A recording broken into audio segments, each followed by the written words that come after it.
অন্যতম নাম মাফিয়া বয়। আর সেই মাফিয়া বয় হলো রাফি। পুরো নাম রাকিবুল ইসলাম রাফি। সে একজন হোয়াইট হ্যাট হ্যাকার। হ্যাকার তিন ধরনের হয়ে থাকে: এক, হোয়াইট হ্যাট হ্যাকার; দুই, ব্ল্যাক হ্যাট হ্যাকার; তিন, গ্রেট হ্যাট হ্যাকার। হোয়াইট যারা, তারা শুধু ভালো কাজ করে, খারাপ হ্যাকিং বন্ধ করে। ব্ল্যাক যারা, তারা শুধু খারাপ কাজ করে, বিভিন্ন ব্ল্যাক লুট করে, কোম্পানির টাকা মেরে খায়, এইসব। আর যারা গ্রে, তারা দুইটাই করে। তাহলে বোঝা যাচ্ছে রাফি আসলে ভালো হ্যাকার আর ভালো মানুষও বটে। সে বিভিন্নভাবে সমাজে সাইবার সমস্যা নিয়ে কাজ করে, নিজ উদ্যোগে অবৈধ কাজ বন্ধ করার চেষ্টা করে। অনলাইনে কোনো সমস্যা হলে কেউ তার কাছে আসলে সে খুব দ্রুত কোনো ফিস ছাড়াই ঠিক করে দেয়। মাঝে মাঝে পুলিশকেও সাহায্য করে গোপনে। এগুলো অবশ্য কেউ জানে না। হ্যাকিং জগতে যারা আছে তারাই শুধু জানে মাফিয়া বয় কতটা ভয়ঙ্কর, কতটা পারদর্শী। যেখানে মাফিয়া বয় যায় সেখানে কোনো হ্যাকার কিছু বলার সাহস পায় না, কারণ তারা জানে তারা যাই করুক না কেন মাফিয়া বয় সব খবরই রাখে, সবটাই জানতে পারবে। কিন্তু রাফিকে কেউ চেনে না। সাধারণ একটা ছেলে, নম্র ভদ্র একটা ছেলে। কেউ জানে না এই শান্ত ছেলেটাই ভার্চুয়াল জগতের ডন। রাফির বাবা মা সারাক্ষণ বকাবকি করে, সারাক্ষণ ল্যাপটপ নিয়ে বসে থাকে তাই, কিন্তু ছেলে যে এদিকে দেশের ভালো করছে তা কেউ জানে না। একজন ডিসি সাহেবের মেইল আইডি হ্যাক হয়, তখন সারা সাইবার ডিপার্টমেন্ট সেই আইডি উদ্ধার করতে পারে না। অনেক জল্পনা কল্পনা, কিন্তু কিছুতেই সেই আইডি আর ব্যাক আনতে পারছে না। এদিকে আবার অনেক গোপন তথ্য আছে আইডিতে। তখন এক ডিবি এসে বলে, স্যার একটা ছেলে আছে হ্যাকার, ওকে দিয়ে একবার চেষ্টা করাবো। কি বলেন? আমার এত বড় বড় সাইবার ডিপার্টমেন্টের লোক, তারা কিছু করতে পারলো না, ও আর কি করবে? অনেক তো চেষ্টা করা হলো, একবার না হয় শেষ চেষ্টা হোক। আচ্ছা, ডাকেন আগে, দেখি ছেলেটাকে। ডিবি রাফিকে ফোন দিল ডিসি অফিসে আসার জন্য। রাফির সাথে সাথে নিজের ল্যাপটপ নিয়ে চলে গেল ডিসি অফিসে। তোমার নাম কি? মাফিয়া বয়। মানে কি? এটা কারোর নাম হলো নাকি? ভালো নাম বলো। আমাকে আপনারা যে কাজের জন্য ডাকেন, সেখানে আমার ভালো নাম দিয়ে কোনো কাজ নেই, এই নামটারই দরকার। কথা তো ভালোই বড় বড় বলো, দেখা যাক কাজ কি করো। রাফি ব্যাগ থেকে ল্যাপটপ বের করে টেবিলের উপরে রাখলো। ডিবিকে জিজ্ঞেস করলো, এখন বলেন কি সমস্যা। ডিসি স্যারের ইমেল হ্যাক হয়েছে, ব্যাক আনা যাচ্ছে না। আচ্ছা বুঝছি, আর বলতে হবে না, ইমেল আইডিটা বলেন। ডিবি ইমেল আইডিটা বলল। আপনারা কেন যে পাসওয়ার্ডগুলো এত সহজ করে রাখেন? নিজের বইয়ের নামে পাসওয়ার্ড রাখার কি দরকার? এই নিন আপনার ইমেল আইডি। ডিসি অবাক হয়ে তাকিয়ে আছে। দেখছেন, বলছিলাম না স্যার, এই ছেলেই পারবে। তুমি এত তাড়াতাড়ি কি করে করলে? ওগুলো বললেও বুঝবেন না আপনি। তার থেকে আপনার ইমেল পাসওয়ার্ডটা চেঞ্জ করেন, একটু কঠিন কিছু দিয়েন। বইয়ের নাম রাখতে হবে এমন কোনো কথা নেই। ব্যাগ গুছিয়ে বাইরে গেল রাফি, সাথে আছে ডিবি। স্যারের বইয়ের নাম কি রেহানা? না তো, কেন? ওনার মেয়ের নাম কি? আরে ওনার তো মেয়েই নেই। ও, তাহলে বুঝছি। যাই, ভালো থাকবেন, দরকার হলে ফোন দিবেন। বলে রাফি বের হয়ে গেল। বাসায় যেতেই বাবার বকুনি শুরু। একটি মাত্র ছেলে, কিন্তু বকুনির বেলায় কমতি নাই। এইদিকে গভর্নমেন্ট ডিফেন্স সার্ভিস থেকে কিছু ক্লাসিফাইড ডাটা কেউ একজন একটা আননোন সার্ভারে সরিয়ে ফেলে। ডাটাগুলো এতটাই গুরুত্বপূর্ণ যে এই কয়েকটা ফাইলস দেশের ডিফেন্স সিস্টেম, এমনকি সরকারেরও পতন ঘটিয়ে ফেলতে পারে। গুরুত্বপূর্ণ এই ডাটাগুলো আরও সুরক্ষিত করতে সেগুলো মিলিটারি গ্রেড ইনস্ক্রিপশন করে রাখা হয়েছিল, বা ডিনটেক্ট না করা পর্যন্ত ডাউনলোড বা কপি করা যাবে না। আর এই ইনস্পেকশনকে আনঅথরাইজড ডিসক্রিপ্ট করতে মিনিমাম 3 ঘন্টা সময় লাগবে।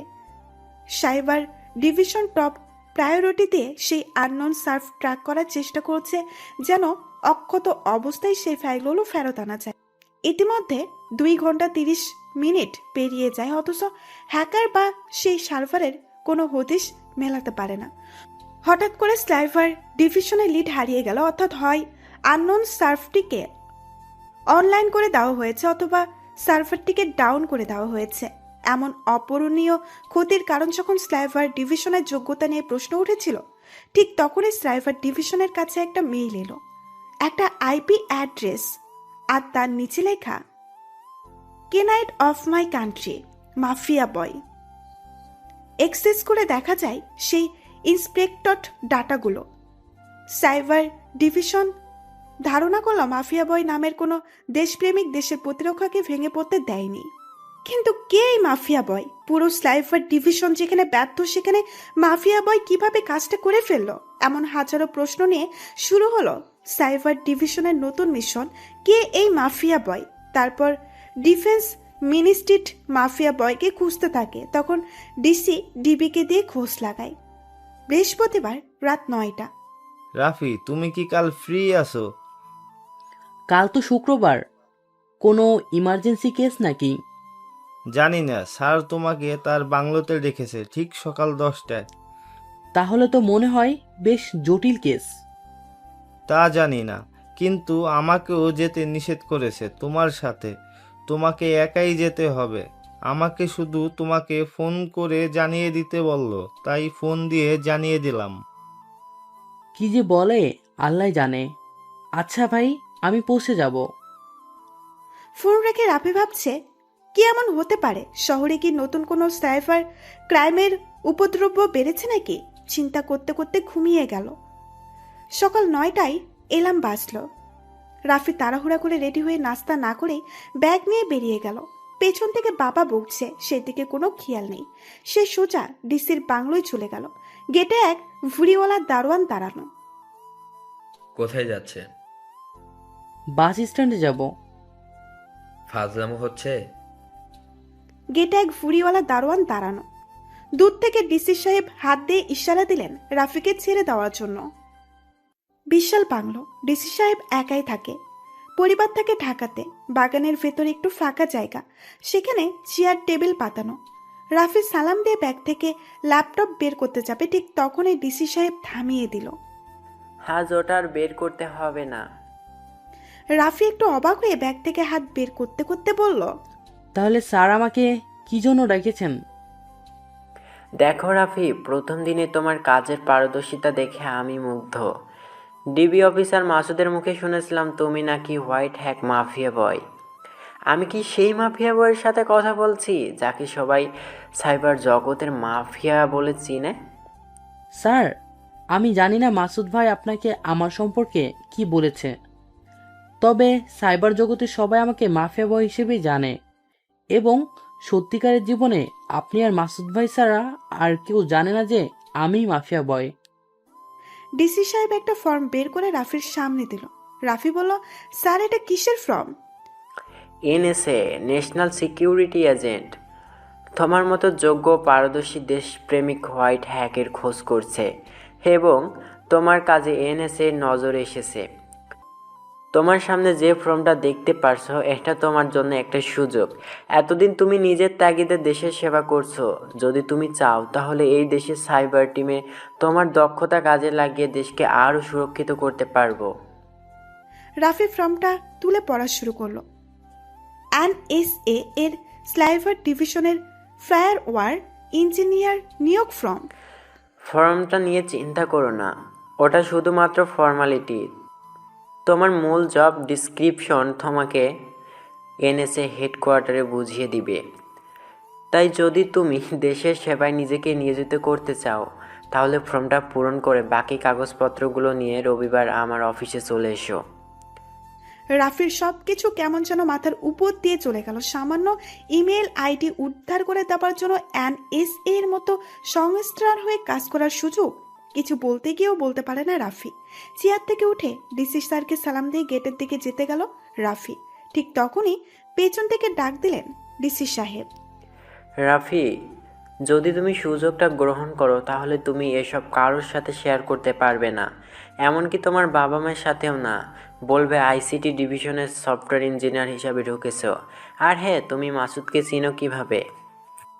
মাসুদ ভাই আমার বেস্ট ফ্রেন্ডের বড় ভাই। মাঝে তার একটা সাইবার ক্রাইম রিলেটেড কেস নিয়ে খুব বেশি ঝামেলা হচ্ছিল।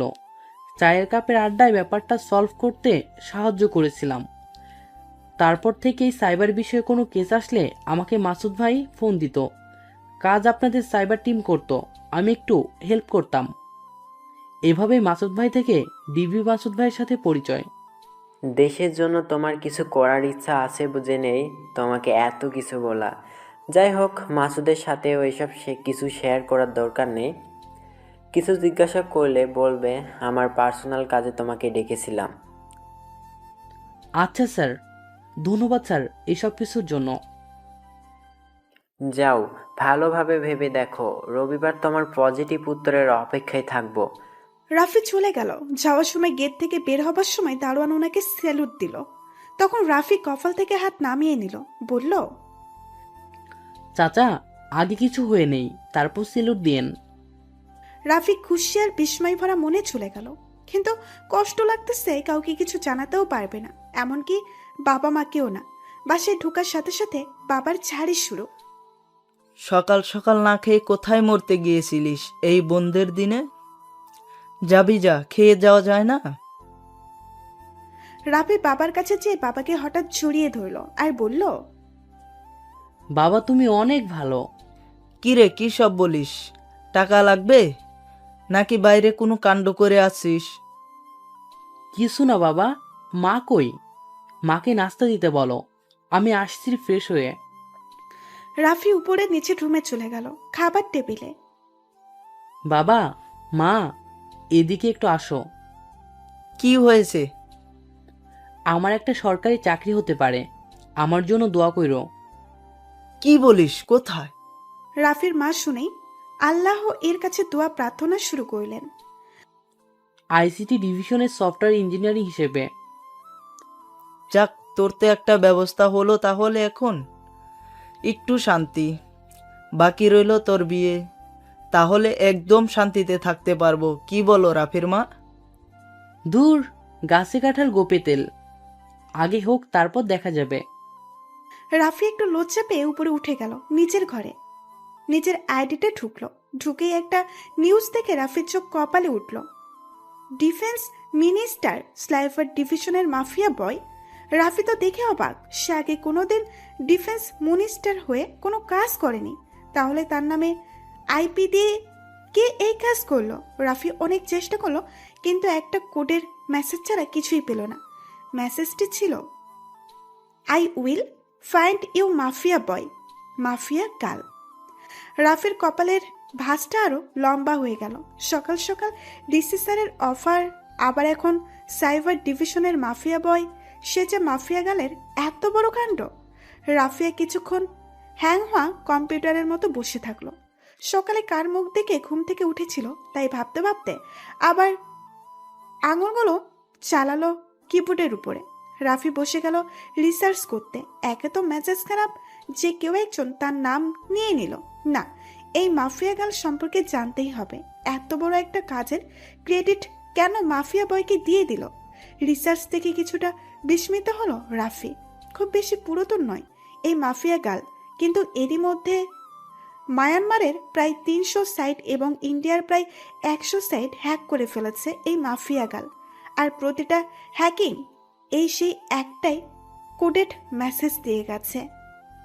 রাফি আগেই দেখেছিল এই মায়ানমার এবং ভারতের সাইট হ্যাকিং এর কথা, কিন্তু এতটা গুরুত্ব দেয়নি, কারণ ভেবেছিল হয়তো কোনো দেশপ্রেমিক হোয়াইট হ্যাট গ্রুপ এই কাজ করেছে। রাফির কাছে কয়েকজন মেসেজও দিয়েছিল এই হ্যাকারকে খুঁজে বের করতে হবে, কিন্তু সবকিছু মিলিয়ে আর সময় করে উঠতে পারেনি। তখন রাফি, কে এই মাফিয়া গার্ল? মাফিয়া বয়ের ফ্রেন্ড নাকি কোনো সত্যিকারের মাফিয়া? বেশি মাথা খাটাতে চাইল না রাফি। কাগজপত্র সংগ্রহ করতে ব্যস্ত হয়ে গেল, কিন্তু মাফিয়া গার্ল মাথায় ঝেঁকে বসলো রাফির। রবিবার ডিসি অফিসে সকাল সকাল পৌঁছে গেল রাফি। ডিসির অ্যাসিস্ট্যান্টের কাছে অ্যাপয়েন্টমেন্ট চাইল।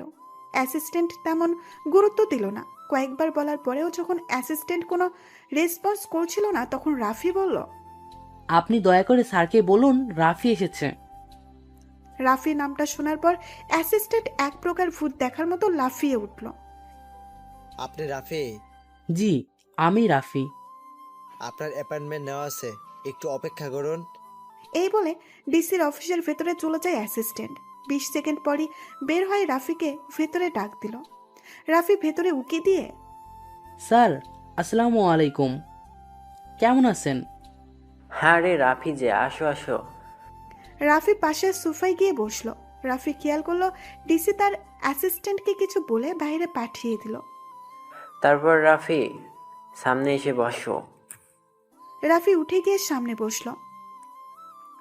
কি সিদ্ধান্ত নিলে রাফি? সুযোগটা কি নিতে চাও তুমি? অবশ্যই নিতে চাই।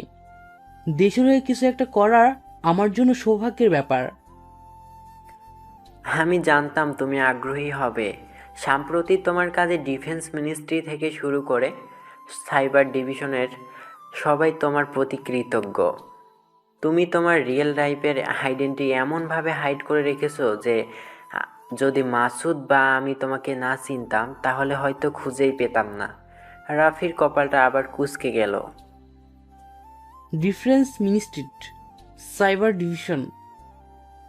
রাফির বুঝতে বাকি রইল না যে মাফিয়া গালের করা কাজের ক্রেডিট আজ NSA তাকে এত বড় সুযোগ দিল। প্রচন্ড আত্মসম্মানে লাগলো রাফির।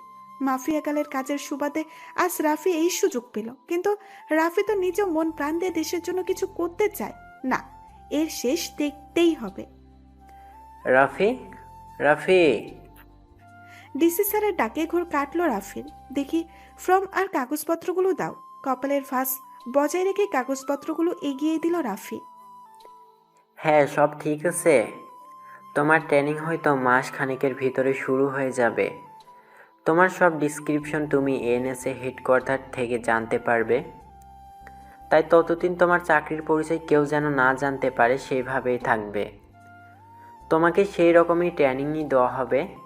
হয়তো তোমাকে আন্ডার কভার এজেন্ট হয়ে কাজ করতে হবে। বিস্তারিত তোমাকে ট্রেনিংয়ের আগে জানিয়ে দেওয়া হবে। আমি আগে থেকে একটু হিট দিয়ে রাখলাম। আচ্ছা স্যার, আপনার মাথা নিচু হতে দিব না, দোয়া করবেন। কিছুক্ষণ কাগজগুলো দেখল। রাফি অফিস থেকে বের হয়ে গেল বন্ধুদের কাছে। তাদের আজ পেট চুক্তি খাওয়াবে চাকরি পাওয়ার সুবাদে। বাসায় খুব আদর যত্ন চলছে তার, কিন্তু মাফিয়া গাল রাফির মাথায় চেপে বসে আছে। এত বড় একটা ঘটনা ঘটলো, অথচ রাফি জানতেও পারল না। এতটা এক্সপার্ট এই মাফিয়া গাল। পুরো সৌরমণ্ডল নিয়ে মনে হয় বিজ্ঞানীরা এতটা টেনশন করেনি যতটা রাফি এখন মাফিয়া গাল নিয়ে চিন্তিত। 3 দিন পর মেসেজ আসলো রাফির ফোনে NSA থেকে। 2 দিন পর তার ট্রেনিং। সোজা NSA এর হেডকোয়ার্টারে রিপোর্ট করতে বলা হয়েছে। সকাল 10টা। রাফি বসে আছে NSA এর হেডকোয়ার্টারের ওয়েটিং রুমে। সাথে প্রয়োজনীয় কাগজপত্র আর ল্যাপটপ। সিমসাম একটি অফিস, তবে মোটেও 8-10টা সরকারি অফিসের মতো নয়। অ্যাসিস্ট্যান্ট এসে জিজ্ঞেস করলো, আপনি রাকিবুল ইসলাম? জি, আমি Rakibul Islam. Follow me please. Rafi অ্যাসিস্ট্যান্টের সাথে সাথে চলতে শুরু করলো। অফিসের বেশ কিছু আঁকাবাঁকা করিডোর পেরিয়ে একটি দরজার সামনে থামলো সেই অ্যাসিস্ট্যান্ট। দরজাটি কোড দিয়ে নক করা। অ্যাসিস্ট্যান্ট পাসওয়ার্ড দিয়ে দরজাটি ওপেন করলো। আপনি এখানেই ওয়েট করুন। ডিরেক্টর স্যার কিছুক্ষণের ভেতরে আপনার সাথে কথা বলবেন। ভেতরে ঢুকলো রাফি। বেশ বড় সড়ো একটি রুম, কিন্তু আসবাবপত্র বলতে শুধু একটি টেবিল এবং 2টা চেয়ার। রাফির কেমন যেন লাগলো। কিছু বলার জন্য পেছনে ঘুরতেই দেখে অ্যাসিস্ট্যান্ট রুম থেকে বের হয়ে দরজা লাগিয়ে দিল। কিছুটা বিচলিত হলেও নিজেকে শান্ত রাখলো রাফি। দরজার সামনে রেখে চেয়ারে বসলো। রুমটা সাউন্ড প্রুফ। সিলিং এ একটি 360 ডিগ্রি ক্যামেরা আর 2 দেওয়ালে 2টা সিসি ক্যামেরা বসানো। রুমের 3 দিকে দেওয়াল থাকলেও একদিকে রিফ্লেক্টিক্স গ্লাস দেওয়া। চেয়ার ছেড়ে উঠে পড়ে রাফি। রিফ্লেক্টিক্স গ্লাসে আঙুল দিয়ে পরিষ্কার করে না। রিফ্লেকশনের রাফির আঙুল এবং অরিজিনাল রাফির আঙুলের মাঝে কোনো গ্যাপ নেই, অর্থাৎ শুধুমাত্র সিসিটিভিতে নয়, নিশ্চয়ই কেউ গ্লাসের পেছন থেকেও সরাসরি রাফির উপর নজর রাখছে। রাফি বুঝতে পারলো এটা তার জন্য একটা এক্সাম হল হতে চলেছে। মনে মনে আল্লাহর নাম জপতে জপতে চুপচাপ আবার চেয়ারে বসে পড়ল রাফি। 10 মিনিট হয়ে গেল, কিন্তু কেউ রুমে এলো না। আর এদিকে রাফির প্রেশার হাই হতেই থাকলো। হঠাৎ রাফি টের পেলেও কে একজন দরজা খুলছেন। 2 জন লোক রুমে আসলো। Young suited বুটেড। রুমে ঢুকেই তারা রুমটা ভালোভাবে এক নজর বুলিয়ে দরজার দুই পাশে দাঁড়িয়ে রইল। কিছুক্ষণের মধ্যেই তৃতীয় ব্যক্তির আগমন ঘটল। চেহারার গাম্ভীর্য আর রাশভারী ভাবে বলে দিচ্ছে ইনিই হবেন দেশের এত বড় প্রতিষ্ঠানের প্রধান। রাফি দাঁড়িয়ে গেল। আপনি রাকিবুল ইসলাম? ভারী গলায় রাশভারী লোকটার চেয়ারে বসতে বসতে প্রশ্ন করে। আমার পরিচয়টা পরে দিচ্ছি। স্যার, ওটা আমার সাইবার নেম। মাফিয়া বয় নামে সাইবার জগতে সবাই আমাকে চেনে, তবে বাস্তব জীবনে মাফিয়া বয়কে কেউ চিনে না। আই সি, তোমার বয়সের সাথে তোমার সুনামটা একটু বেশি অসামঞ্জস্যপূর্ণ। যাই হোক, বলে রাফির সামনে একটা ফাইলে রাখলো। ফাইলটা পড়ো। রাফি ফাইলটা তুলে নিয়ে খুলে দেখা শুরু করলো। একটি ওয়েবসাইটের নাম, কিছু ইমেইল আইডি, সাথে কিছু মানুষের ডিটেলস। এটা একটি জঙ্গিবাদী সংগঠনের ওয়েবসাইট, যার মাধ্যমে তারা দেশের যুব সমাজের কাছে ভুল তথ্য প্রচার করে। আমাদের কাছে কিছু ইমেল আইডিও রয়েছে, যেগুলোর মাধ্যমে তারা দেশের বড় বড় ব্যবসায়ীদের হুমকি প্রদান করেছে, আর সাথে কিছু সম্ভাব্য জঙ্গিদের ডিটেলস। আমি চাই তুমি এই সিক্রেটলি এই ওয়েবসাইটে হ্যাক করো এবং এর মূল হোতাদের খুঁজে বের করো। পাশাপাশি ইমেল আইডিগুলোর ডিটেলস আমার চাই। তোমাকে সব ধরনের রিসোর্স দেওয়া হবে। তোমার হাতে 6 ঘন্টার সময়। দেখি মাফিয়া বয় তার রেপুটেশন রাখতে পারে কিনা। রাফি কিছুটা চিন্তায় পড়ে গেল। তবে এই রুমের পরিবেশ দেখে এমন চ্যালেঞ্জের অপেক্ষায় ছিল রাফি। দেশের জন্য কিছু করতে পারলে আমিও নিজেকে কৃতজ্ঞ মনে করব। Okay, then your clock is already ticking. Now you have less than 6 hours. বলে চেয়ার থেকে উঠে দাঁড়ালেন এবং বাকি দুইজনকে দেখিয়ে, এটা তোমার প্রয়োজনীয় রিসোর্স তোমাকে সরবরাহ করবে। You name it, they will bring it. 6 ঘন্টা পর দেখা যাচ্ছে। বলে হাম করতে করতে রুম থেকে বের হয়ে গেল। ডিরেক্টরের সাথে উঠে দাঁড়ালো রাফি। হাতটা বাড়িয়ে দিল ডিরেক্টরের দিকে, কিন্তু সেদিকে খেয়াল না করেই চলে যায়। নিজের ঘড়ির টাইমারের সময় সেট করে নিল রাফি, 2 ঘন্টা 30 মিনিট। রাফি জানে না কেমন ফায়ারওয়াল বা কোন লেভেলের সিকিউরিটি প্রোটেকশন দেওয়া থাকতে পারে ওয়েবসাইটটিতে, কিন্তু তারপরেও সে নিজেকে চ্যালেঞ্জড জানায় 6 ঘন্টার অপারেশন 2 ঘন্টা 30 মিনিটেই সফল করতে হবে। ব্যাগ থেকে ল্যাপটপটা বের করলো রাফি। মনে মনে মাফিয়া গালের উপর রাগের বৃষ্টি ছড়াতে ছড়াতে অফিসারদের বলল, আমার ফাস্টেস্ট ল্যান কানেকশন চাই, সাথে ডাটা সার্ভার অ্যাক্সেসও। একজন রুম থেকে বেরিয়ে গেল, অন্যজন টেবিলের পাশে দেওয়ার থেকে একটা ল্যান কানেকশন টেনে রাফির হাতে দিল। রাফি নিজের কাজ নিজের মতো গুছিয়ে নিতে পছন্দ করে, তাই সে তার ব্যবহার করা নেটওয়ার্ককে মডিফাই করে মাল্টিপন অ্যাক্সেস নেটওয়ার্ক বানিয়ে নিল। অর্থাৎ রাফি এই একটা কানেকশন এবং সার্ভার অ্যাক্সেস দিয়ে একই সাথে 7টা নেটওয়ার্ক ব্যবহার করতে পারবে এবং প্রতি 3 সেকেন্ড অন্তর রাফির আইপি অ্যাড্রেস জাম্প করতে করতে মোটামুটি সারা পৃথিবী ভ্রমণ করে ফেলবে, যাতে কেউ যদি বুঝতেও পারে যে ওয়েবসাইট হ্যাক হচ্ছে, তবুও যেন মাফিয়া বয়কে ট্রেড করতে না পারে। দুইজন পর্যবেক্ষণ গ্লাসের উপাস থেকে রাফির কাজকে নিবিড়ভাবে পর্যবেক্ষণ করছে। কিরে, কি মনে হয় এই পুচকে ছেলে কি পারবে? ডাইরেক্ট সারও বেছে বেছে সবচেয়ে ট্রেন্ডিং আর টপ কেসটা দিল ছেলেটাকে। যদি ওই ছেলেটা সত্যিকারের মাফিয়া বয় হয়ে থাকে, তাহলে এই কেস ওর কাছে দুধ ভাত। তাহলে হয়ে যাক বাজি 1000 টাকা। এই ছেলে পারবে না। আমাদের সাইবার ডিভিশনের সকল টিম প্রায় সপ্তাহখানিক লেগে আছে। এই কেসটা যার প্রোগ্রেস 0 এর আশেপাশেই হবে। আর একটা ছেলে একটা ল্যাপটপ দিয়ে 6 ঘন্টা হ্যাক করবে ওই ওয়েবসাইট? ইম্পসিবল। ছেলেটার কিবোর্ডের ক্ষিপ্ততা দেখে একটা সুপ্ত বিশ্বাস জন্মালো। সাবলীলভাবে চালিয়ে যাচ্ছে তার 10 আঙুল এই কিবোর্ডে। যা বাজি, যদি কেউ পারে তো এই ছেলেই পারবে। এসি রুমে বসে কিবোর্ডের উপর ঝড় তুলেছে রাফি। একের পর এক সিকিউরিটি এনক্রিপশন টপকে চলেছে ওয়েবসাইটটির। চেষ্টা করছে যেন ওয়েবসাইট ডেভেলপার বা সিকিউরিটি ইঞ্জিনিয়ারদের অ্যালার্ট না করে কাজটি সেরে ফেলতে। 30 মিনিট পার হয়ে গেছে। এসি রুমে বসেও কপালে কয়েক ফোঁটা ঘাম জমিয়ে ফেলেছে রাফি। স্বাভাবিকের চেয়ে একটু বেশি উত্তেজিত রাফি। দেশের জন্য কিছু করার সুযোগ পেয়েছে আসছে, তাও আবার দেশের সবচেয়ে বড় ন্যাশনাল সিকিউরিটির এজেন্সি হয়ে। উত্তেজনায় কাঁপছে রাফি। না, হচ্ছে না। তাল গাছের আড়াই হাত বলে যে প্রবাদ বাক্য আছে, তার প্র্যাকটিস এক্সাম্পল এখন রাফির চোখের সামনে। কোনোভাবেই শেষ ফায়ার ওয়েলটা টপকাতে পারছে না রাফি। কিছুক্ষণের জন্য থামলো রাফি, চোখটা বন্ধ করে ভাবলো, মাফিয়া গালছড়ি 2 ঘন্টা 30 মিনিটের ভেতরে আননোন সার্ভার খুঁজে বের করে ক্লাসিফাইড ইনফরমেশন ফেরত আনতে পারে, তাহলে মাফিয়া বয় কেন পারবে না এই সামান্য ওয়েবসাইট হ্যাক করতে? আবারও কিবোর্ডের উপরে হাত রাখলো রাফি। মাফিয়া বয়ের রেপুটেশন নয়, বরং দেশের জন্য হলেও এই মিশন রাফিকে সাকসেসফুল করতেই হবে।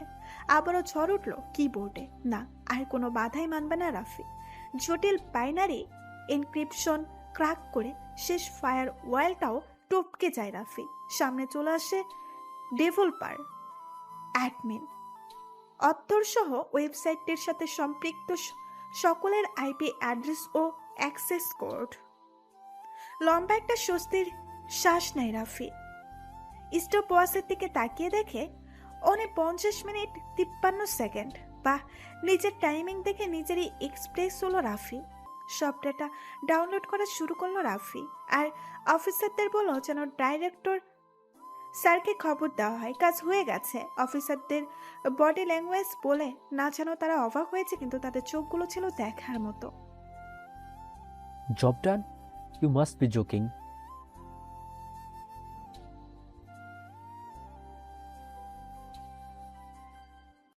Sir, the kid has done ইট।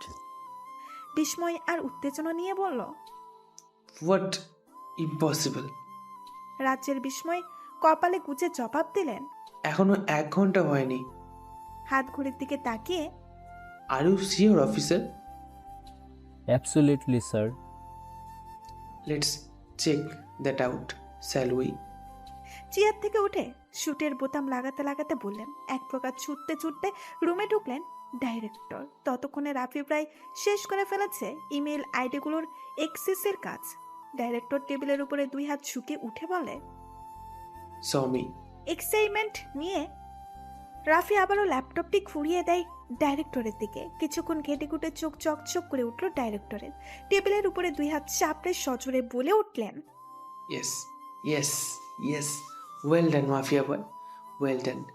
তোমার মতো চৌকস তরুণদের জন্যই হয়তো আজও দেশের মাটি সুরক্ষিত। গর্ব আর উল্লাস ভরা চোখ নিয়ে রাফির কাঁধে হাত রেখে বললেন ডাইরেক্টর। নিচেই হাত বাড়িয়ে দিলেন রাফির দিকে।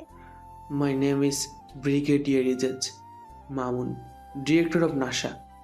রাফির বুকটা ভরে গেল সম্মান আর উৎসাহে। হাতটা বাড়িয়ে কর্মদ্বন করলো NS এর সর্বোচ্চ কর্মকর্তার সাথে। Welcome to the agency, Rafiqul Islam aka, mafia boy. Thank you sir. আনন্দে আর উৎসাহে জবাব দিল। নিজের আত্মবিশ্বাস ফিরে পেল রাফি। হতে পারে মাফিয়া গালের সাফল্যের কারণে NSA ওকে চাকরির অফার করেছে, কিন্তু রাফি নিজের যোগ্যতার যথাযথ প্রমাণ দিয়েই এজেন্সিতে নিজের জায়গা করে নিয়েছে। নিজের যোগ্যতাকে চ্যালেঞ্জের মুখে ফেলার জন্য মাফিয়া গালের উপরে বিরক্ত হলেও নিজের আত্মবিশ্বাস ফিরে আসায় আজ একটু বেশি খুশি রাফি। তোমাকে কি বলে ডাকবো? আমার ডাকনাম রাফি, আপনি আমাকে রাফি বলেই ডাকতে পারেন। Okay young man, if finished here, meet me at office. We have some topics to discuss with. বলেই হাসতে হাসতে রুম থেকে বের হয়ে গেলেন ডাইরেক্টর স্যার। এদিকে প্রথম পর্যবেক্ষণ তার ধরা বাজিকে নিছক ইয়ার্কি বলে চালিয়ে দিতে চাইলেও তার সহকর্মী বাজেট টাকা আদায় করার ব্যাপারে তুলকালাম করার জন্য তৈরি। রাফি মনে মনে আল্লাহর কাছে শুকরিয়া আদায় করলো তার কর্মজীবনের সর্বপ্রথম চ্যালেঞ্জ ভালোভাবে পার করতে পারার জন্য। ইয়াল্লাহ, এমনিভাবে জীবনের সমস্ত বাধা বিপত্তিগুলো যেন এভাবে দূর করতে পারি, সেই তৌফিক দান করুন, আমিন। সাইবার টিমের কাছে ওয়েবসাইট ও ইমেল আইডির অ্যাক্সেস তুলে দিয়ে রাফি রওনা দেয় সেই 2 অফিসারের পেছন পেছন ডাইরেক্টর স্যারের অফিসারের দিকে। নতুন কোনো চ্যালেঞ্জ গ্রহণ করতে চলবে নাকি থেমে যাব? ডাইরেক্টর স্যারের অফিসের সামনে এসে দাঁড়ালো ওরা তিনজন, রাফি এবং দুই অফিসার। একজন অফিসার ভেতরে উকি দিয়ে রাফিকে ইঙ্গিত করলো ভেতরে যাওয়ার জন্য। আসসালামু আলাইকুম স্যার। ওয়ালাইকুম আসসালাম, ভেতরে এসো রাফি। রাফি গিয়ে চুপচাপ স্যারের সামনে গিয়ে বসলো। স্যারের ফোন আলাপ চলতে চলতে রাফি ঝট করে এক নজরে দেখে নিল পরিপাটি সাজানো রুম। এক পাশ দেখতে অনেকটা সরকারি কর্মকর্তার অফিস ডেস্ক হলেও অন্য সাইডটা সম্পূর্ণ আলাদা। একটা ছোট্ট লাইব্রেরির সাথে আলট্রা হাইটেক কনফারেন্স হল। দুঃখিত রাফি। ফোন রাখতে রাখতে, রাফি বলো, কেমন লাগলো আজকে টাস্ক কমপ্লিট করতে? অনেক বেশি হালকা লাগছে। কিছুটা কৌতূহল নিয়ে, জি, আজ আমার অনেক দিনের স্বপ্নের একটি ধাপ পূরণ করতে পেরে খুব হালকা লাগছে। আপনাদের সাথে কাজ করার সুযোগ পেয়ে অসম্ভব ভালো লাগছে। বাহ, তোমার দেশপ্রেমের তারিফ করতে হয়। এর মধ্যে অফিসার এক রুমে আসার পারমিশন চাইলো। স্যার পারমিশন দিতেই সে রুমে এসে স্যারের সামনে কিছু ডকুমেন্ট সহ একটা কিপবোর্ড রাখলেন। ডাইরেক্টর সেই অফিসারকে উদ্দেশ্য করে বললেন সব ঠিকঠাক ভাবে নিয়ে এসেছে কিনা। অফিসার হ্যাঁ সূচক মাথা নাড়ালো। ডাইরেক্টর স্যার ডকুমেন্টগুলোর উপরে চোখ বুলালেন আর তারপর একে একে সবগুলো পেপারে সাইন করে দিলেন। তার মধ্য থেকে একটি কাগজ সরাসরি রাফির দিকে বাড়িয়ে দিলেন। না রাফি, পড়ে দেখো। কাগজটা নিতে নিতে রাফির বুকটা আবার টিপ টিপ করতে শুরু করলো। না জানি আবার কোন নতুন টার্গেট ওয়ার্ডার এলো। কিন্তু কাগজটার দিকে চোখ পড়তেই রাফির চোখ চকচক করে উঠল। বোল্ড করা দুইটা শব্দ লেখা, অ্যাপয়েন্টমেন্ট লেটার।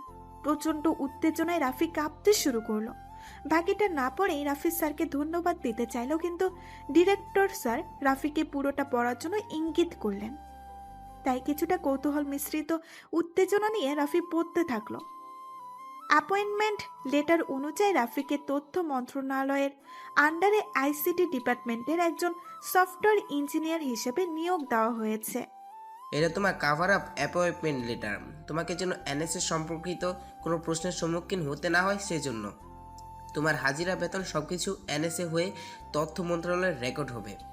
স্পেশাল অফ ট্রেনিংয়ের জন্য তোমাকে টানা 6 মাস পুরোপুরি তোমার চিরায়াত দুনিয়ার বাইরে কাটাতে হবে। No communication, no contact. তোমার অবর্তমানে তোমার পরিবার সকল নিড পূরণ করবে আমাদের 2 জন অফিসার। যে কোনো ইমার্জেন্সি সিচুয়েশনে তারা হ্যান্ডেল করবে, কিছু এক্সপ্রেশন ছাড়া, যেগুলো তুমি ছাড়া আর কেউ ফিল আপ করতে পারবে না। I think you understand what I mean. Rafi বুঝতে পারল যে তিনি ডেট ইমার্জেন্সির কথা বোঝাচ্ছেন। কিছুক্ষণের জন্য রাফি মাথা নিচু করে বসে রইলেন। দেশের জন্য কিছু করতে চাইলেই কিছু স্যাক্রিফাইস তো করতেই হবে। মাথা তুলে, I understand and I am ready for duty sir.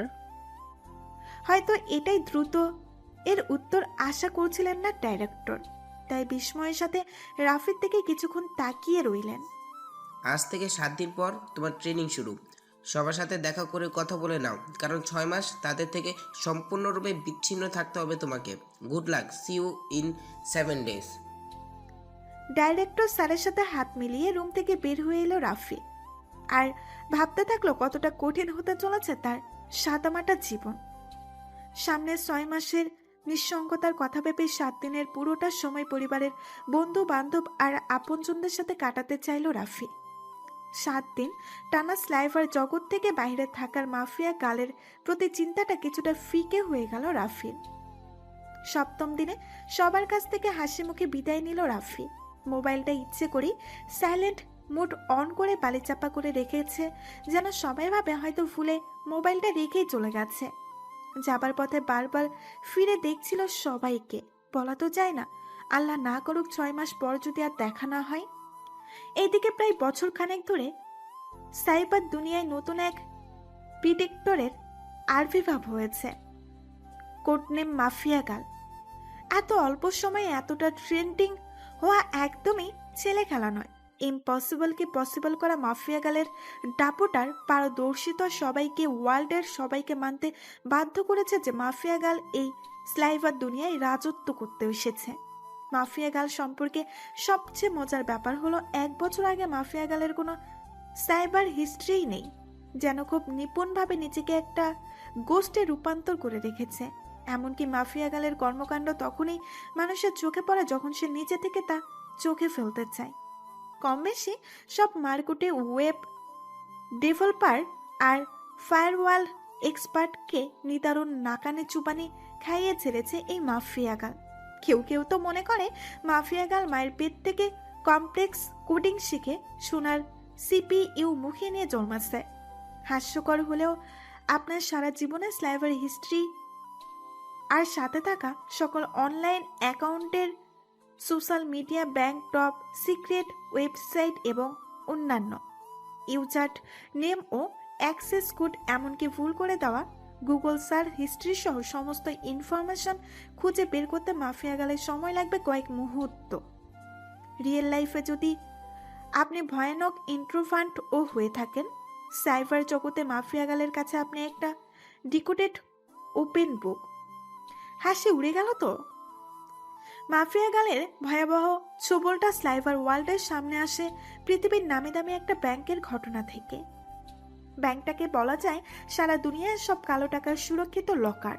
Mafia গাল বেছে বেছে কয়েকটা অ্যাকাউন্ট হোল্ডারের অনলাইনে অ্যাকাউন্ট হ্যাক করে তাদের অ্যাকাউন্ট থেকে বিপুল অঙ্কের টাকা সারা পৃথিবী জুড়ে নামি দামি চ্যারিটেবল ওয়েলফেয়ার ট্রাস্ট অ্যাকাউন্টে ট্রান্সফার করে দেয়। মাফিয়া গাল তার কোডিং এতটা সূক্ষ্মভাবে তৈরি করেছে যে ট্রানজ্যাকশন কনফারেন্স সহ কল ও SMS ট্রেড করে তা অ্যাকাউন্ট হোল্ডারের মোবাইল থেকে ক্লোন করে অ্যাকাউন্ট হোল্ডারের পূর্ববর্তী ট্রানজ্যাকশন কনফারেন্স কল এর রেকর্ডিং শুনিয়ে দেয় ও বর্তমান OTP ইনপুট করে দেয়, যাতে করে ব্যাংক ও ট্রানজ্যাকশন কনফারেন্স করে দিতে পারে। এই পুরো বিষয়টিতে অ্যাকাউন্ট হোল্ডারের কোনো আজ পর্যন্ত লাগে না এই ট্রানজ্যাকশনের ব্যাপারে। সর্বশেষ ইনজেকশন কনফার্মেশন মেসেজটিও মোবাইল পর্যন্ত পৌঁছাতে দেয় না এই মাফিয়া গাল। মোট টাকার অঙ্কটি লিখতে মিনিমাম 11টি শূন্যের দরকার পড়ে। এত বড় ঘটনা ঘটাতে মাফিয়া গাল সময় নিয়েছিল মাত্র 9 দিন। আর এই ঘটনার ভিকটিম কয়েক লাখ অ্যাকাউন্ট হোল্ডারদের বেশিরভাগই বিভিন্ন দেশের বিখ্যাত রাজনীতিবিদ, মাদক ও অস্ত্র ব্যবসায়ী। ব্যাংক এবং অ্যাকাউন্ট হোল্ডারগণ তাদের মাস শেষের ট্রানজ্যাকশন হিস্ট্রি ও প্রেজেন্ট অ্যামাউন্ট দেখার আগ পর্যন্ত টেরও পায়নি যে তাদের মূল ব্যালেন্স থেকে কয়েক জোড়া করে শূন্য কমে গেছে। ব্ল্যাক মানি হওয়ার কারণে এদের কেউই আইনের সাহায্য নিতে পারেনি। কয়েকজন বিশেষজ্ঞ অবশ্য মাফিয়া গালের এই দুর্ঘর বিচক্ষণতার সাথে সাইবার দুনিয়া দাপিয়ে বেড়াতে পারার একটা কারণ আন্দাজ করতে পেরেছে। হয়তো মাফিয়া গাল একটা next generation hybrid multi headed worm computer virus তৈরি করতে সক্ষম হয়েছে, যা এখন পর্যন্ত কোডার এবং হ্যাকারদের কাছে স্বপ্ন আর সাইবার সিকিউরিটি ও ফায়ারওয়াল এক্সপার্টনারদের জন্য একটা ভয়ঙ্কর দুঃস্বপ্ন। হাইড্রা এমন এক ধরনের কম্পিউটার প্রোগ্রামিং যা ভাইরাস বা সিমুলেন্টলি আসলি কানেক্টেড নেটওয়ার্কসের সকল server, IP address, online device সহ সবকিছু সিকিউরিটি এনক্রিপশন ভেঙে ডিরেক্ট অথরাইজ অ্যাক্সেস করে দেয়। সহজভাবে বলতে হলে ধরে নিন এই পুরো স্লাইভার নেটওয়ার্কটির একটা আবাসিক এলাকার, যার প্রতিটি ঘর থেকে এক একটি পার্সোনাল অথবা ডিভাইসের অথবা সার্ভারের IP অ্যাড্রেস এবং প্রতিটি ঘরের নক হলো ফায়ারওয়াল অথবা মাল্টিপল সিকিউরিটি সিস্টেম। এমন একটি আবাসিক এলাকার হাইড্রা হলো এমন একটা মাস্টার কি যা দিয়ে খোলা যাবে না এমন কোনো ডোর, উইন্ডো বা ব্যাকডোর লক এই আবাসিক এলাকায় নেই এবং সেই জন্যই মাফিয়া গালকে দরজায় নকও করতে হবে না। হাইড্রা এমন ভয়ঙ্কর কম্পিউটার প্রোগ্রাম যা নিউক্লিয়ার লান্স কোড ক্র্যাক করে লান্স কমিউনিকেটেড ইনটেক্ট করতে সক্ষম। কতটা বিলিয়ান্সি আর কোডিং মিশ্রিত নিউরন নিয়ে জন্মালে এমন দুর্ধর্ষ আর ভয়ঙ্কর একজন মাফিয়া গাল হওয়া যায় তা এখনও চিন্তাসীমার বাহিরে রয়ে গেছে। এদিকে জঙ্গলি সংগঠনটি টের পেয়ে যায় তাদের ওয়েবসাইটটি হাতছাড়া হবার বিষয়টা। কিন্তু এতটা স্ট্রং ফায়ারওয়েল তুলে দেওয়া হয়েছে ওয়েবসাইটটিতে যে সি প্যানেল অথরাইজড ডেভেলপার ও ইউজাররা তাদের মাস্টার কি দিয়েও ওয়েবসাইটটি অ্যাক্সেস করতে পারছে না। যখন সব জঙ্গিগুলো জুবুথুবু হয়ে নিজেদের সকল হার্ড ইভেন্টস নষ্ট করে গ্রেফতার এড়াতে ব্যস্ত, ঠিক তখনই জঙ্গি সংগঠনটি প্রধান একটা আননোন সোর্স থেকে কল পেল। একটা কম্পিউটার জেনারেটেড ফিমেল ভয়েস, শান্ত গলায়। I can save you all and also your website, but I want something in return. ভয় আর উত্তেজনা নেই। If you can save US, you shall give you anything you want, everything you want. Anything? উত্তেজনার সাথে। Yes, yes, anything. What are you ask, sir? আরো কিছুক্ষণ ফোনে কথা বলল জঙ্গি প্রধান। সেকেন্ড ইন্ট কমান্ডকে ডাকলেন নিজের রুমে। আমাদের সাইবার সেলের কি অবস্থা, কতটুকু অ্যাক্টিভ আছে? অনেক দিন অ্যাক্টিভ ছিল না, তবে সবসময় প্রস্তুত আছে। অ্যাক্টিভ করো সবাইকে, আর ব্ল্যাক হ্যাট হায়ার করো। We have work to do. নতুন কোনো মিশন? Yes, let's prepare for war, cyber war. কিন্তু আমাদের ওয়েবসাইট তো কম্প্রোমাইজ হয়ে গেছে। আমাদের সারা জীবন এখন ভয়ঙ্কর বিপদে ঝুলছে। এর মধ্যে এমন একটা ডিসিশন নেওয়াটা। কমান্ডারকে ইশারায় থামিয়ে দিয়ে, ওটা নিয়ে এখন না ভাবলেও হবে। She called, she will handle everything. She who? Mafia girl. The mafia girl. Yes, now go, prepare for war. এসের ডাইরেক্টরের কাছ থেকে একটা ইনফরমেশন এলো। কে বা কারা অতি সংগোপনে রাফির হ্যাক করা ওয়েবসাইটটি ও তাতে থাকি ইনফরমেশনের রিলেটেড সকল ফাইল বের করে নিয়ে গেছে। কোনো রকম অ্যালার্ট ছাড়া তো এ তো এক প্রকার অসম্ভব। ডাইরেক্ট স্যার কিছুক্ষণের জন্য হলেও রাফির প্রয়োজন অনুভব করলেন। কিভাবে এত বড় একটা ঘটনা ঘটলো? আমি কোনো কথা শুনতে চাই না। যেভাবে হোক খুঁজে বের করো কে এই কাজ করেছে, জলদি।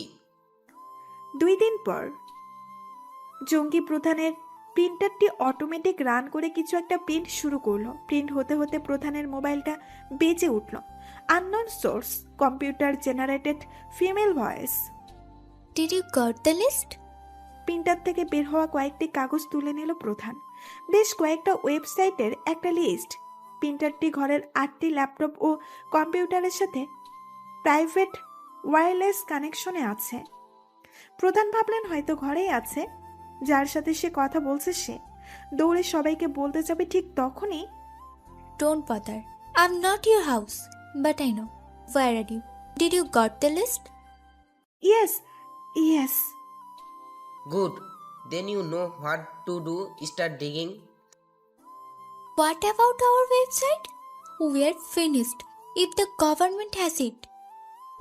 I got your website and other educational data from the school. Don't worry. Now finish my job or I will finish you. Okay, consider it done. লাইনটা কেটে যায়। রাফি তো সম্পূর্ণ নতুন একটা জগতে এসে পড়ে। ট্রেনিং সেন্টারের কলেবর আর অবস্থান দেখলে কে বলবে যে এখনই দেশের রাষ্ট্রীয় স্লাইভার যোদ্ধা তৈরি হয়? দরজার সামনে দিয়ে হেঁটে গেলেও মনে হবে না এখানে একটি ট্রেনিং সেন্টার আছে। স্লাইভার জগতের বাইরে হাজার লোকের ভিড়ে এমন লুকোচুরি করা যায় তা রাফি জানা ছিল না। ট্রেনিং সেন্টারের 70% আন্ডারগ্রাউন্ডে, আর প্রবেশ দ্বারা কোনো একটি রাস্তায়ন্ত ব্যাংকের 2য় লকারের দরজা। একজন মানুষকে যত ধরনের শারীরিক ও মানসিক চ্যালেঞ্জ দেওয়া সম্ভব মোটামুটি সবই রাফিকে দেওয়া হলো। হাইজার আইকিউ এর কারণে রাফিকে মানসিক চ্যালেঞ্জগুলো টপকাতে বেশি বেগ পেতে হয়নি। হাইজার আইকিউ কারণে রাফিকে মানসিক চ্যালেঞ্জগুলো টপকাতে বেশি বেগ পেতে হয়নি। তবে পুরো ট্রেনিং সেকশনে রাফির সবচেয়ে পছন্দের কাজটি ছিল লাইব্রেরির বইগুলো পড়ে শেষ করা। দেশ বিদেশের নামি দামি ও বেনামি লেখকের লেখা কোডিং ও হ্যাকিং সম্পর্কিত অপ্রকাশিত অসংখ্য বই যা ব্যান করে দেওয়া হয়েছে। রাফি এই সুযোগ হাতছাড়া করতে চায়নি। এই 6 মাসে রাফির সাথে স্লাইভার দুনিয়ার সম্পর্ক ছিল না বললেই চলে। আর রাফি আন্দাজও করতে পারেনি যে ট্রেনিং শেষে কি অপেক্ষা করছে তার জন্য। সাইবার দুনিয়ায় নতুন করে ঝড় উঠল। উস্কানিমূলক হ্যাকিং শুরু হলো। এক এক করে ভারতের 30টি উগ্রবাদী সাইট হ্যাক হলো, কিন্তু আশ্চর্যজনকভাবে কোনো দেশ বা কোনো হ্যাকার গ্রুপেই দায়ভার স্বীকার করল না।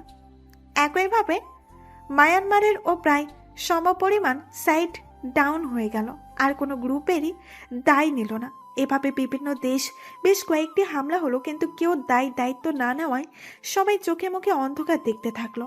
এত কিছু হামলা অথচ কোনো স্বীকারোক্তি কোনো ড্রাইভার ছাড়া করার কোনো কারণে খুঁজে পেল না। অবশেষে সবাই ধারণা করে নিল হয়তো কোনো একটি শক্তিশালী সংগঠন এই সকল আক্রমণ চালিয়েছে। এক এক দেশ আক্রান্ত হয় এই স্লাইভার অ্যাটাকে। টানা মাসখানেক ধরে চলে বিভিন্ন দেশ এবং উদ্দেশ্যবিহীন স্লাইভার আক্রমণ। মাসখানেক বিরত নিয়ে আবারও শুরু হয় সাইবার হামলা। আগেরবারের মতো একই সিকোয়েন্সে দেশগুলো আক্রান্ত হতে থাকে, কিন্তু সাইটের পরিমাণ দ্বিগুণ হয়ে যায়। এবার প্রায় 2 মাস চলে এই তাণ্ডব। অনেক খোঁজাখুঁজি করেও জানা গেল না এসব কারা করলো, কি উদ্দেশ্য নিয়ে করলো। জল্পনার জট আর খুলতেই চাইল না। অবশেষে শ্বাসরুদ্ধতর 6টি মাস শেষ হলো। ট্রেনিং শেষে NS এর ম্যারিট লিস্টে নিজের জায়গা করে নিল Rafi. One of the most brilliant cadet on NSA history. শেষ করে যত দ্রুত সম্ভব বাড়ির উদ্দেশ্যে রওনা দিল রাফি। কতদিন পর বাড়ি যাবে। কেমন আছে সবাই, এটা সেটা ভাবতে ভাবতে মাফিয়া গালের কথাও মনে কোণে উকি দিল। না জানি আবার কোন কাণ্ড বাঁধিয়ে রেখেছে স্লাইভার দুনিয়াতে। বাসায় যাওয়ার পথে তাকে অফিসের গাড়ি রাস্তা থেকে পিক আপ করে নেয়। গন্তব্য হেড অফিস। অফিসে সে সবার সামনে ডাইরেক্টর স্যারের রুমে গেল। আসতে পারি স্যার? খেয়াল না করে ফাইল ঘাঁটতে ঘাঁটতে কাম ইন। আসসালামু আলাইকুম। আরে রাফি, তোমাকেই করছিলাম মনে মনে। কনফারেন্স হলে চলে যাও, ইমার্জেন্সি টিম মিটিং, 5 মিনিটের ভিতরে আমার রুমে, ফাস্ট। রাফি বুঝতে পারল সিনিয়র কোনো ইস্যু তৈরি হয়েছে, তাই চুপচাপ গিয়ে কনফারেন্স টেবিলে গিয়ে বসলো। টেলিফোন রেখে ডাইরেক্টর স্যারে চলে এলেন কনফারেন্স হলে। সবে আসার আগে কিছু কথা সেরে নেওয়া দরকার। তোমাকে যে ওয়েবসাইটটা হ্যাক করতে দেওয়া হয়েছিল সেই ওয়েবসাইটটি আমাদের হাতছাড়া হয়ে গিয়েছে, আর সাথে সাথে ওই রিলেটেড সকল ডাউনলোড কপিও। কে বা কারা এই কাজ করেছে তা বোঝা যাচ্ছে না। এমনও হতে পারে এই প্রতিষ্ঠানের ভেতরে কেউ এই কাজ করতে পারে। So trusted no one until you find out. Do you understand my point mister Rafi? Yes sir, understand. Team মিটিংয়ে পুরো টিম ওয়েবসাইটের অবস্থা, ডাউনলোডেড ফাইল লোকেশন, রিলেটেড সার্ভারের অবস্থা সহ তৎকালীন ফায়ারওয়াল কন্ডিশন রাফিকে বুঝিয়ে দিল। একজন BCCAO হিসেবে রাফিকেই এক্সক্লেভড ডিসিশন নিতে হবে। রাফি সরাসরি চলে গেল অ্যাক্সেস প্যানেলের ব্যাকডোর সার্ভারে, যেখানে কে কখন কিভাবে কোথা থেকে কোন সার্ভারের কখন ব্যবহার হয়েছে এবং কি কি ফাইল অ্যাক্সেস হয়েছে তা চেক করতে। রাফি ভাবে এখানে অবশ্যই কিছু থাকার কথা। হ্যাঁ, এটা আছে যে ওই দিন কেউ একজন সার্ভারটি অ্যাক্সেস করেছিল, কিন্তু কে ও কিভাবে বা কোথা থেকে তার কিছুই এখানে নেই, একদমই ফাঁকা। কিভাবে সম্ভব? যেন কেউ ইন্টেনশনালি কাজটা করে সব লক মুছে দিয়েছে। মাফিয়া গাল নয় তো? মনে মনে বেঁচে ওঠে রাফির। জলদি গিয়ে নিজের ল্যাপটপ নিয়ে বসে পড়ে রাফি। আজ টানা 6 মাস পর নিজের ল্যাপটপটা নিয়ে বসলো রাফি। ঘাটতে ঘাটতে পেয়ে যায় একটা ক্লু। দেখতে মোর্সে কোডের মতো লাগছে, তাই রাফি ডিকোড করা শুরু করে। ডিকোডেড রেজাল্ট ছিল কয়েকটা word: useless went help, cracking for you, mafia girl. এটা দেখে রাফির মাথা আরো বিগড়ে গেল। কেনই বা রাফিকে হেল্প করতে চায় বলে কি যা তা খুশি তাই করবে? একদম NSA সার্ভার হেড। হঠাৎ মোরসিকোটে কিছু পরিবর্তন শুরু হয়, যা নজর এড়ায় না রাফির। এমন পরিত্যক্ত ট্রাকের উপরও কন্ট্রোল রয়েছে মাফিয়া গালের, নাকি ডিকোড করার কারণে সিক্রেটলি মাফিয়া গাল টের পেয়ে গেল আমার উপস্থিতি? রাফি ভাবতে ভাবতে ডিকোডিং শুরু করে। বেশ চমক দেওয়া একটা মেসেজ পেল Rafi. Welcome back, here is your welcome back gift 123.45 *******। Rafi বুঝতে পারল না মাফিয়া গালকে আইপি অ্যাড্রেস কেন পাঠালো, কিন্তু আইপি অ্যাড্রেসটা পরিচিত লাগলো রাফির। ভালোভাবে দেখে রাফি পুততন্ত অপ্রস্তুত হয়ে পড়ে। যে সার্ভার থেকে ওয়েবসাইটের ডিটেলস চুরি করা হয়েছিল সেই সার্ভারের অ্যাড্রেস এটা, মানে মাফিয়া গাল এখনো বসে আছে এনএস এর সার্ভারে। বাধ্য হয়ে সব সার্ভার সিস্টেম অফলাইন করার নির্দেশ দেয় রাফি। তারপর আইপি অ্যাড্রেসটাতে সার্ভার লিঙ্ক দিয়ে ঢুকলো রাফি। সেখানে পার্সেন্ট নামে একটা নতুন ফাইল। অবাক কাণ্ড, সকালে রাফি যখন এসে চেক করেছিল তখনও ছিল না ফাইলটা। ফাইলটার ক্রিয়েশন টাইম 1 মিনিট এগো, অর্থাৎ মাত্র 1 মিনিট আগে ফাইলটা তৈরি হয়েছে। ইনভেস্টিগেশন চলার কারণে সার্ভারটি আইসোলেট করা হয়েছিল, কিন্তু অফলাইন নয়। রাফি কিছুটা ফোকরে যায়। ফাইলটার স্ট্যাটাসও বেশ বড় সড়ো। যাই হোক, ফাইলটার ডিটেলস অ্যানালাইসিস করে কোনো রকমে থ্রেড খুঁজে পেল না রাফি। ওপেন করলো ফাইলটা। প্রায় 50টার উপরে ফোল্ডার, আর ফোল্ডারগুলোর নামও এক একটা দেশের নামে। চোখ বুলিয়ে নিজের দেশের নামটাও দেখতে পেল রাফি। কপাল কুঁচকিয়ে ফোল্ডারটা ওপেন করলো রাফি। খুলেই চোখ কপালে। যে জঙ্গি ওয়েবসাইটটা নিয়ে এত তুলকালাম, সেই ওয়েবসাইটের সব ছোট বড় ডিটেলস সহ ওই জঙ্গি সংগঠনের দেশীয় হোতাসহ দেশীয় জঙ্গি স্লাইভার সেলের সব সদস্যদের আসল নাম ও ছবি, বর্তমান ঠিকানা, ব্যবহৃত স্যাটেলাইট ফোন নাম্বার সহ সব ধরনের পার্সোনাল ডিটেলস। 50টা ফোল্ডারের এমন কয়েক হাজার জঙ্গি ও ব্ল্যাক হ্যাট হ্যাকারদের ডিটেলস রয়েছে, যা এক বিশাল ব্রেক থ্রু। আরও ঘেটে ঘুটে কিছু নথি পেল রাফি, যা এই পুরো সংস্থাটির বৈদেশিক শাখার সাথে কানেকশন প্রমাণ করে। মানে এই 50টির মতো দেশে এই একটা জঙ্গি সংগঠন বিভিন্ন নামে তাদের কার্যক্রম পরিচালনা করে, কিন্তু এরা আসলে বিভিন্ন কোনো উগ্রপন্থী নয়, একটাই জঙ্গি সংগঠন। তাহলে এদের মূল হোতা কারা? প্রেজেন্ট নামের ফোল্ডারটির একদম শেষে একটা ফোল্ডার পেল রাফি। কনফিডেন্ট নামের ফোল্ডারটির ভেতরে রাফি যা পেল তা দেখার জন্য সে তৈরি ছিল না। বিভিন্ন দেশ ও সংস্থা ঘুরে যে টাকাগুলো এই জঙ্গি সংস্থাকে চালানোর জন্য সরবরাহ করা হতো, তা আসে এক সময়কার নামকরা উদ্ধারস্থল শিবির থেকে, যা বর্তমানে এক সুপার জায়ান্ট দেশ হিসেবে পরিচিত। হাজারো নথিপত্র রয়েছে এখানে, যে এই ঘটনার সত্যতা যাচাই করে, যার ভেতরে bank documents, phone recordings, mission details, অস্ত্রের কন্ট্রাক্ট সহ আরও অনেক টপ সিক্রেট ডাটা এবং উচ্চ পদস্থল সরকারি কর্মকর্তাদের সরকারি যোগ সাজস। রাফি তার চেয়ারে হেলান দিয়ে বসে ভাবে, এই কাজ মাফিয়া গার্ল ছাড়া আর কারো হতে পারে না। একটা ডিটেলস তার নোটস এ চোখ আটকালো রাফির। ফাইলটা মাফিয়া বয় নামের। ওপেন করলো রাফি। গত 6 মাসে মাফিয়া গার্ল এই ওয়েবসাইটটার তথ্য ব্যবহার করে মূল হোতাদের হুমকি দিয়ে স্লাইভার হামলা চালায়, আর মাফিয়া গার্ল একে একে সব হ্যাকারের ট্রাস্ট করতে থাকে, যারা আরও অনেক জঙ্গি সংগঠনের সাথে জড়িত।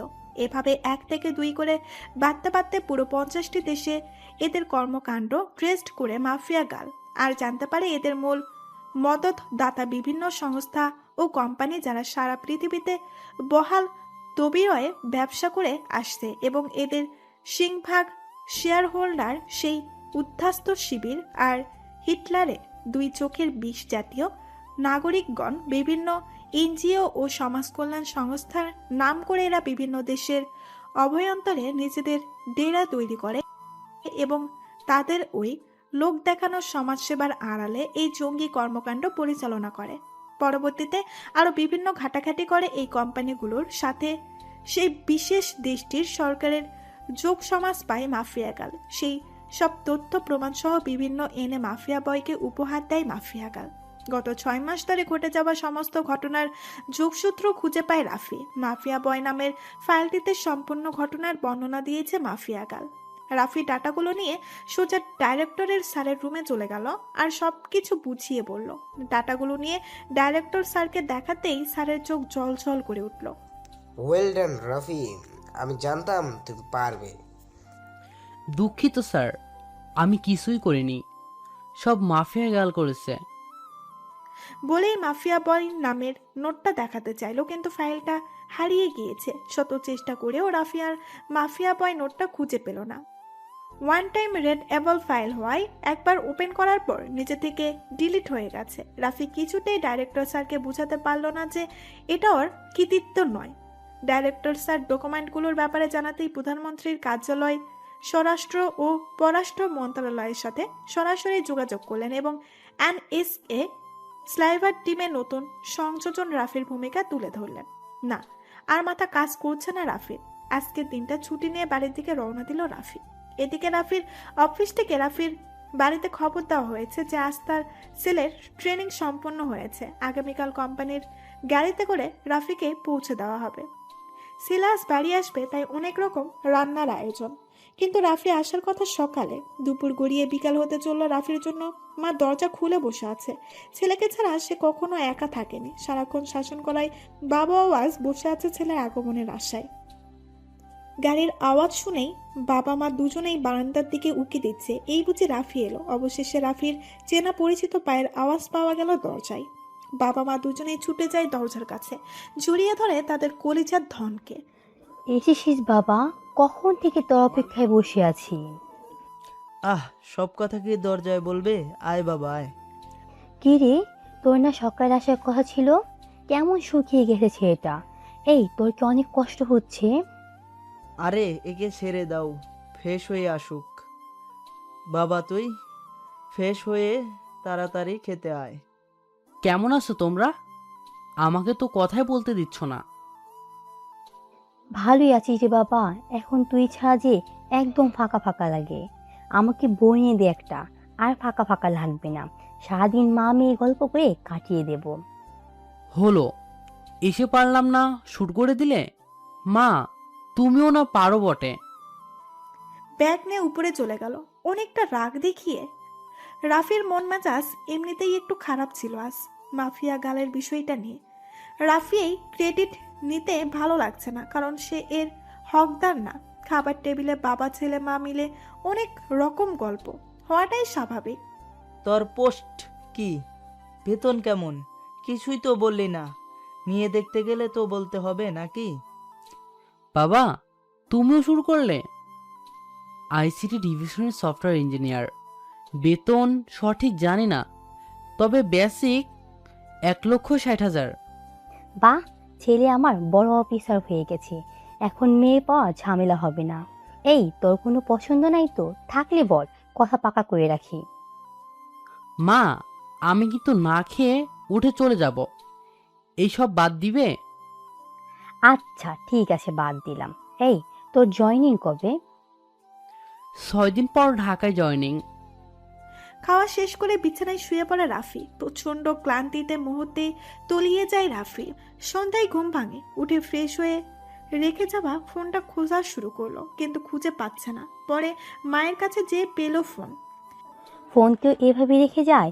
রাস্তায় যখন তখন দরকার হয়ে যেতে পারতো তো। এই, তুই এত বেপরোয়া কেন? আচ্ছা বুঝলাম, আমাকে এক কাপ কফি বানিয়ে দাও না মা। তুই ঘরে যা, আমি নিয়ে আসি। রাফি নিজের ঘরে বারান্দায় দাঁড়িয়ে পরন্ত বিকেলে দেখছে আর কফির কাপে চুমুক দিচ্ছে, আর মাফিয়া গালকে কিভাবে ট্রেস্ট করা যায় সে কথা ভাবছে। ভাবতে ভাবতে নিজের ল্যাপটপ বের করে নিজের টেবিলে বসে গেল। যে আইপি থেকে ফাইলগুলো পাঠানো হয়েছে সে আইপি ডিজেবল দেখাচ্ছে। মনে হচ্ছে কেউ যেন নিপুণ হাতে স্লাইভার অ্যাভাটারের মতো সব মুছে দিয়েছে। কোনো নাম নিশানাও নাই। ভাবছে এটা তো একজনের কাজ হতে পারে না। আবার একজন বাদে কারো ফুটপ্রিন্টও নেই, তাও সে চাইছে তার ফুটপ্রিন্ট ট্রেস্ট করা যাচ্ছে, না হলে তো সেটাও যেত না। এই মাফিয়া গালের স্লাইভার জগতে এত ক্ষমতা কিভাবে? না, কিছুই মাথায় আসছে না। আজ এতদিন পর বাড়িতে এলো রাফি, কিন্তু রাফির মনটা ঘরে টানছে না। মাফিয়া গাল রাফির মনের পুরোটা আটকে রেখেছে। মাফিয়া গালের উদ্দেশ্য আর কর্মকাণ্ড নিয়ে রাফির চিন্তা ভাবনায় প্রতি মুহূর্তে বেড়ে চলেছে। না, এভাবে আর ঘরে বসে থাকা যায় না। মাফিয়া গালকে ট্রেস্ট করতেই হবে। মাফিয়া গালের সাইকোলজি বুঝতে হবে। রাফি জানে যে মাফিয়া গাল হয়তো ভালো কিছুই করছে, কিন্তু সেটা সাইবার ক্রাইম আইনে পড়ে, তাই আইনের দৃষ্টিতে অপরাধ। আবার নিজের দিকে তাকিয়ে নিজেকে বুঝালো যে সে নিজেও তো অনেক আইন ভেঙে ভালো কাজ করেছে। আজ আমি যেখানে সেখানে তো মাফিয়া গালের জন্যই। হয়তো মাফিয়া গালও কোনো সুযোগ খুঁজছে, কিন্তু কি হতে পারে তা জানাতেই হবে রাফিকে।